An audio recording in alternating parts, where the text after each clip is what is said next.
अतिरुद्र स्वाहाकारास सोमवारपासून सद्गुरू बसवारूढ महास्वामीजी मठ इथे प्रारंभ होत आहे।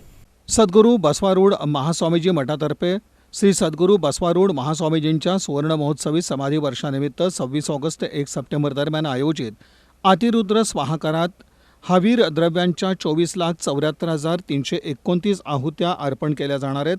या दरम्यान 121 पुरोहितांकडून रुद्राची तब्बल 14,641 आवर्तन होणार आहेत, अशी माहिती मठाधिपती शिवपुत्र महास्वामीजी यांनी दिली। विश्वशांती आणि धर्मजागृतीसाठी सद्गुरू बसवारूढ महास्वामीजी मठ ट्रस्टतर्फे 7 दिवसांचा महाकल्याणकारी अतिरुद्र स्वाहाकार विमानतळा पाठीमागील कस्तुरबा नगर येथील मठात करण्यात येत आहे। तूप, समिधा, काळे तीळ, साळी, सातू, लाकूड, तीळ आदी हवीर द्रव्यांच्या आहुती अर्पित केल्या जाणार आहेत। यात श्री अतिरुद्र मंत्रानं अभिमंत्रित 11,000 रुद्राक्ष वाटप, गोशाळा भूमिपूजन, मातृशक्ती पुरस्कार, आदर्श प्रशासकीय अधिकारी पुरस्कार, जीवन गौरव पुरस्कार, बसवज्योती पुरस्कार, धर्मसभा आदी धार्मिक कार्यक्रम होणार आहेत।